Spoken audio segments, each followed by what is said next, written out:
வணக்கம் நண்பர்களே.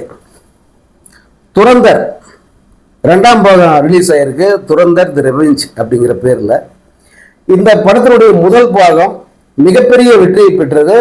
ஹிந்தி பட பாலிவுட்லயே மிகப்பெரிய வசூலை பெற்ற படம். அதாவது ஷாருக் கானோட அந்த 2 படங்கள் பத்தான் அண்ட் ஜவான் 1000 கோடிக்கு மேல வசூலை குவித்து ஒரு சாதனை செய்த படங்கள். அந்த படங்களின் வசூலை மிஞ்சுற அளவுக்கு இந்த துரந்தர் படத்தோட வசூல் அமைச்சது. முதல் பாகம் கடந்த ஆண்டு இறுதியில் ரிலீஸ் ஆச்சு. அந்த படம் ரிலீஸ் ஆகி அதனுடைய பாதிப்பு மறைவதற்குள்ள அதனுடைய 2ஆம் பாகத்தை ரிலீஸ் பண்றாரு அந்த படத்துடைய இயக்குனர் ஆதித்யதார். இதுல பொதுவா நம்மளுக்கு எப்படின்னா முதல் பாகத்தை ரிலீஸ் பண்ணிருவாங்க. 2ஆம் பாகம் கிட்டத்தட்ட அது ரிலீஸ் ஆகும் போது முதல் பாகத்தை நம்ம மறந்து தொலைச்சிருப்போம். அப்புறம் அதை திரும்ப ரீரிலீஸ் பண்ணி ஞாபகப்படுத்தி அடுத்த பாகத்தை ரிலீஸ் பண்ணுவாங்க. பாகுபலிக்கு கேஜிஎஃப்கள் அப்படித்தான் நடந்தது. ஆனா இவர் முன்கூட்டியே பல அந்த காட்சிகள் நிறைய எடுத்துட்டாரு போல இருக்கு. அதனுடைய விளைவு துரந்தர் ரிலீஸ் ஆகி சில மாத இடைவெளி, ஒரு 3-4 மாத இடைவெளியிலே அதனுடைய 2ஆம் பாகத்தை ரிலீஸ் பண்றாரு. இந்த 2ஆம் பாகமும் மிகப்பெரிய வசூலை குவிச்சிருக்கு. இந்த படத்தோட ரிவ்யூ நான் தனியா தரேன். இப்போ இந்த படம் ஏற்படுத்தி இருக்கிற சில தாக்கத்தை பத்தி மட்டும் நம்ம பேசுவோம். 4 நாட்கள்ல 700 கோடிக்கு மேல வசூலிச்ச ஒரே படம் அப்படிங்கிற ஒரு பேர் இந்த துரந்தர் தி ரிவெஞ்ச் அந்த படத்துக்கு கிடைச்சிருக்கு.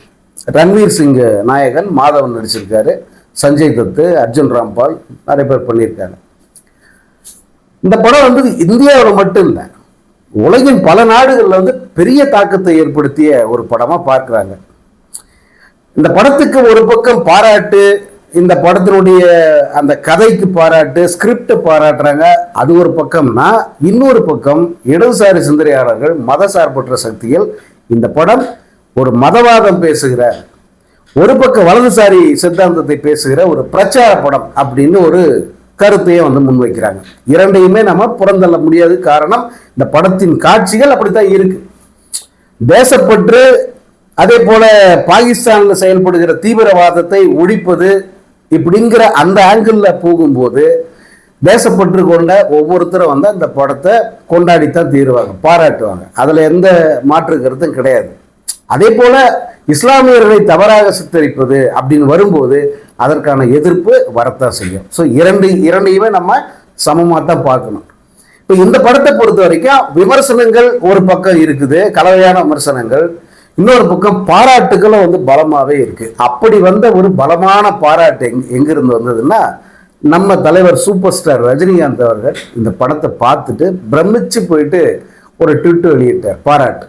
அது என்னன்னா, மிகச்சிறந்த படம் இது, பாக்ஸ் ஆபீஸ் கா பாப், அதாவது பாக்ஸ் ஆபீஸ் வசூல் சாதனைகளுக்கெல்லாம் அப்பண்டா இந்த படம், பிரமாதமா பண்ணியிருக்கீங்க, சரியான ஸ்கிரிப்ட், அதே போல தேசபக்தியை ரொம்ப சரியா சொல்லியிருக்கீங்க, ஒவ்வொரு இந்தியனும் பார்க்க வேண்டிய படம் அப்படின்னு போட்டு ஜெயத்தின் போட்டு முடிச்சிட்டார் மனிதர்.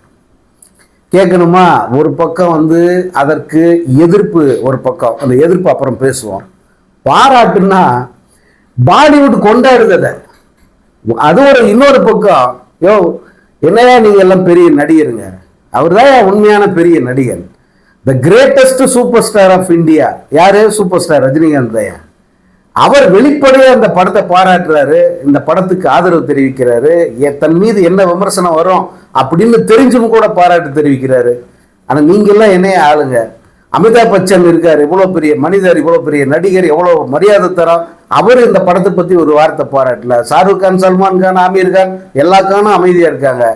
சொந்த பொண்டாட்டி தீபிகா படுகோன், அந்த தீபிகா படுகோனே இந்த படத்தை பாராட்டாம அல்லது இந்த படம் குறித்த எந்த கருத்து தெரிவிக்க அமைதியா இருக்காங்க. ஆனா அங்க சூப்பர் ஸ்டார் ரஜினிகாந்த் பாராட்டுறாரு. தென்னிந்தியாவில் இருக்கிற அத்தனை முன்னணி நடிகர்களும், தெலுங்குல அத்தனை பேரும் பாராட்டுறாங்க. எஸ் ராஜமௌலி கொண்டாடுறாரு அந்த படத்தை. அவ்வளவு பேர் தென்னிந்தியர்கள் கொண்டாடுறாங்க. பாலிவுட்ல இருக்கிற சக நடிகர்கள், இயக்குநர்கள் ஏன்டா இப்படி அமைதியா மௌனமா இருக்கீங்க அப்படின்னு அங்க ஒரு பெரிய அலையை கிளப்பி விட்டார் ரஜினிகாந்த். ஒரு பெரிய அலை இது. ஆக்சுவலா அவர் போட்ட ஒரு ட்வீட்டு ஒரு நாடு முழுக்க பெரும் அதிர்வலையை ஏற்படுத்தியிருக்கு அப்படின்னு சொல்லலாம். இங்க இந்த படத்துக்கு எதிரான குரல் அப்படின்னு பாத்தீங்கன்னா, ரஜினிகாந்த் ட்விட்டு போட்ட பிறகுதான் அதற்கு எதிர்ப்பு குரல்னு சொல்லிட்டு வரானுங்க. யாரா அவனுங்க எல்லாம் பார்த்தா பெரும்பாலும் தற்குறி போயிலுங்க. ரஜினி படம் வந்தாலே போதும் போய் பாஞ்சு பராண்டி கடிச்சு வைக்கிற அந்த ஜோம்பிஸ் எல்லாம் ரஜினி ட்விட்டுக்கு வந்து அவருடைய பக்கத்துலயோ அல்லது ட்விட்டை ஷேர் பண்ணவங்க பேஜ்லயும் போயிட்டு அசிங்கமா மிக கேவலமான முறையில் வந்து தங்கள் கருத்துக்களை வந்து அவங்க பதிவு பண்ணிக்கிட்டு இருக்காங்க. அது கருத்து இல்லை, அது கருத்தே இல்லை, வெறுமே வந்து வசை சொற்கள். அவ்வளவு கீழ்த்தரமாக அவர்கள் வந்து அங்க இது பண்ணிக்கிட்டு இருக்காங்க. அவங்கெல்லாம் யாருன்னா இந்த தற்குறி போயிடுங்க. அதே போல ரஜினியை டிபியில வச்சுப்பாங்க, ஆனா ரஜினிக்கு எதிராகவே வன்மத்தை கக்குவானுங்க. அந்த கும்பல் தான் வந்து ரஜினிக்கு எதிராக இந்த ட்விட்டை வச்சுக்கிட்டு ஒரு கேவலமான கீழ்த்தரமான அரசியலை வந்து அங்க செஞ்சுக்கிட்டு இருக்காங்க. பட் அது வந்து எடுபடலை. இப்போ ரஜினிக்கு எதிரான விமர்சனம் வைப்பாங்கல்ல அந்த பதிவர்கள், அதே போல நடுநிலையா அந்த சினிமாவில் வந்து இந்த மாதிரி தேசபக்தி பிரச்சாரம் வந்ததுனாலே வந்து அது சங்கி படம் அப்படின்ற ஒரு முத்திரை குத்துவாங்க இல்லையா. அவங்கள நான் குறையே சொல்லலை. ஏன்னா தேசபக்திங்கிறத ஒரு கேடயமா வச்சுக்கிட்டு அரசியல் பண்றது யாரு? இந்த சங்கி பயிலுங்க தானே. மற்றபடி தேசபக்தி எப்படி குறை சொல்ல முடியும்? ஒருத்தர் தன் நாட்டின் மீது பற்றோடு இருப்பதை எப்படி வந்து நம்ம கேள்வி கேட்க முடியும்? அது இல்லைன்னா தான் நான் கேள்வி கேட்கணும். என்னுடைய நாடு, என்னுடைய இந்தியா அப்படிங்கிறத அந்த உணர்வை மழுங்கடிச்சது யாரு? இந்த சங்கி பயிலுங்க தான். என்னமா அவங்களுக்கு மட்டுமே இந்தியா சொந்தன்ற மாதிரியும், அவங்க மட்டும்தான் அந்த ஜெயிந்துக்கு சொந்தக்காரன்ற மாதிரியும், அவங்களுக்கு தான் வந்து அப்படியே தேசபக்தி பொங்கி வலியுதுங்கிற மாதிரியும் ஒரு காட்சி, ஒரு சீனை கிரியேட் பண்ணருடைய விளைவு உண்மையிலேயே இந்த நாட்டின் மீது பக்தி கொண்ட, இந்த நாட்டை வணங்குகிற, இந்த நாட்டிலிருந்து என்னை இன்செப்பரபிள் ராடே, என்னை பிரிக்கவே முடியாதுரான்னு நினைக்கிற உண்மையான அந்த தேச பக்தர்கள் இருக்காங்களே, அவங்கெல்லாம் வந்து வெதும்பி போய் ஓரமா நின்று திட்டத்துக்கு காரணம் என்னன்னா இந்த சங்கி பயிலுங்க டாமினேஷன் தான். அது ஒரு கட்டத்துக்கு மேல என்ன ஆகும்னா, இப்போ ஒரு கோயில் இருக்கு ஊர்ல, இந்த கோயிலை எல்லாருமே தான் கும்பிடுவான், அல்லது கடவுள் மறுப்பு வேற கும்பிட மாட்டான், அவ்வளவுதான். ஒரு குறிப்பிட்ட குடும்பம், ஏதோ ஒரு 2-3 குடும்பம் மட்டும் அந்த கோயிலை தங்களுக்கு சொந்தமா நினைச்சுக்கிட்டு ஓவர் சீன் போடுவாங்க. அந்த விரதம் இருக்கிறது, வேட்டியை கலர் வேட்டி கட்டுறது, இன்னும் என்னென்னவோ இருக்கா, அத்தனையும் செய்வாங்க. அவங்களே அதை வந்து முழுக்க வந்து ஆக்கிரமிச்சிருப்பாங்க. நம்மளாம் ஒரு பார்வையாளராக கூட அங்க நிக்க முடியாது. அப்படி இருக்கும்போது என்ன ஆகும்னா, அந்த கும்பல் மேல வருகிற வெறுப்பு இந்த கடவுள் மேலே வர ஆரம்பிச்சு. என்ன கடவுள், நீ எல்லாருக்கும் பொதுவானவன் தானே, இன்னும் அவன் மட்டும் வந்து மேல விழுந்து கும்பிடுறான், மாலை போட்டுக்கிறான், பரிவட்டம் கட்டிக்கிறான், எல்லாத்தையும் பண்றான், மற்றவங்க எல்லாம் யாரு அப்படின்ற கேள்வி எழுந்த அந்த ஒரு நிலை தான் இந்த சங்கி பயிலுங்க இந்தியாவை பத்தி மக்கள் மனசுல ஏற்படுத்துறது. 100 பேர்கிட்ட போய் கேளுங்க, அதுல ஒரு 30-40 பேர் தான் இந்த சங்கி மனநிலையில பேசுவாங்க. மீதி அத்தனை பேரும் இவன் பண்றதை பார்த்து வெறுத்து போய் காரி துப்பிட்டு நிக்கிறான். புரியுதுங்களா? அப்படி இந்த நடுநிலையில் இந்தியா மீது உண்மையான நேசம் கொண்டவர்கள் எல்லாம் இவனுக்கு பண்ற பிரச்சாரத்தை பார்த்து விரும்பி போய் நிக்கிறாங்க. அல்லது இவங்க வந்து ஒரு படத்தை சப்போர்ட் பண்ண ஆரம்பிச்ச உடனே வந்து இவங்க இயல்பாவே அதுக்கு எதிராக மாறி நிக்கிறாங்க. இப்ப யோசிச்சு பாருங்க, துரந்தருக்கும் துரந்தர் 2க்கும் யார் ஆதரவா நின்றது? யார் அந்த படத்தை ஒரு பிரச்சாரம் தங்களுடைய பிரச்சாரத்துக்கு உதவுன்ற மாதிரி எடுத்துட்டு போறது? இந்த பாஜக சங்கி பயிலுங்க. அதனுடைய விளைவு என்ன ஆகுது? இந்த மாதிரி நாட்டை நேசிக்கிற பலரும் அந்த படத்துக்கு எதிரான மனநிலைக்கு திரும்புறாங்க. அதனுடைய விளைவு தான் வந்து இந்த மாதிரி இந்த படத்தை ஆதரிக்கிறவங்க சங்கி அப்படின்னு சொல்ற ஒரு போக்கு. ஆனா இந்த முறை என்ன ஆகுதுன்னா, இப்படி நான் சொன்னேன், உண்மையான நாட்டு பற்றாளர்கள் அவங்க அத்தனை பேருமே வந்து ரஜினியினுடைய அந்த பாராட்டுக்கு அவர்கள் ஆதரவு தெரிவிக்கிறாங்க. அதே போல ரஜினியை பற்றி மிக உயர்வான கருத்துக்களை தெரிவிக்கிறாங்க. டேய், நீங்க எல்லாம் வந்து ஒரு கருத்துக்கு வரணுங்கிறதுக்காக ஒன்ன சொல்றவர் கிடையாதுடா ரஜினி. நீ பாராட்டுன்றதுக்காகவோ அல்லது நீ எதிர்ப்ப அப்படிங்கிறத நினைச்சோ தான் நினைக்கிறத சொல்லாம விடுறது கிடையாது ரஜினிகாந்த்.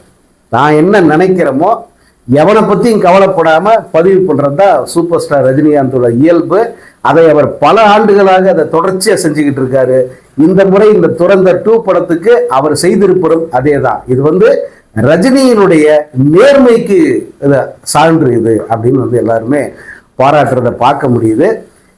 ஏன்னா அவர் என்னைக்கே வந்து அதே மாதிரிதான். அவரை வந்து நீங்க சங்கின்னு சொன்னாலும் அவர் அதை பத்தி கவலைப்பட மாட்டாரு. இல்லை இவர் தாண்ட நடுநிலையாளர், சரியான இவர் பார்வை இவருக்கு இருக்கு அப்படின்னு சொன்னாலும் வந்து அவர் கவலைப்பட மாட்டார். இப்போ அவரு இந்த காவி சாயம் பூச முடியாதுன்னு திருவள்ளுவருக்கு எனக்கு காவி சாயம் பூச முடியாதுன்னு சொன்னார்ல, அதே மாதிரி இன்னொன்னு சொல்லியிருக்காரு. முஸ்லிம்களுக்கு எதிராக இங்க யார் பேசினாலும், எந்த சட்டத்தை கொண்டு வந்தாலும் எந்த நடவடிக்கை எடுத்தாலும் களத்துல முதல் ஆளா இந்த ரஜினிகாந்த் நிப்பான் அப்படின்னு பேட்டியும் கொடுத்திருக்காரு. வெளிப்படையாவே இஸ்லாமியர்களுக்கு ஒரு சங்கடம். இந்த நாட்டின் குடிமக்கள் அவங்க, இந்த நாட்டில் எல்லோரையும் போல அனைத்து உரிமைகளையும் பெற்ற குடிமக்கள் இஸ்லாமியர்கள். அவர்களுக்கு ஒரு சங்கடம் அப்படின்னா இந்த ரஜினிகாந்த் முதல் குரல் கொடுப்பா, களத்தில் நிற்பா அப்படின்னு சொல்லியிருக்காரு. அது மட்டும் அல்ல, தன் படத்துல இந்த கருத்தை வலியுறுத்தி காட்சியை வச்சிருப்பாரு. இந்த லால் சலாம் பார்த்தீங்கன்னா அவங்க சொல்லுவாங்க, எங்கடா போவாங்க முஸ்லீம்கள், எங்க நீ அனுப்பிடுவ, இந்த நாட்டை தங்களுடைய தாய் நாடா நினைச்சு இங்கே தங்குற முஸ்லீம்கள் எந்த நாட்டுக்கு அனுப்புவ அப்படின்னு சொல்லிட்டு அதில் கேள்வி எழுப்பார். அவருடைய நிஜமான நிலைப்பாடு இது, அதை காட்சியாக வச்சிருப்பார். ஸோ அப்படிப்பட்ட நேர்மையான மனிதர் அவர். தான் நினைக்கிறத சொல்லுவார். இதுல எந்த விதமான ஒளிவு முறையுமே அவருக்கு இருந்ததில்லை. ஒரு உள்ளக்குள்ள ஒரு கருத்தை வச்சுக்கிட்டு வெளியில ஒரு வார்த்தையை பயன்படுத்துகிற மனிதரும் ரஜினிகாந்த் அல்ல. அதனுடைய விளைவு தான், அந்த நேர்மையினுடைய விளைவு தான். அவர் மீது எந்த சாயமும் பூச முடியல யாராலும்.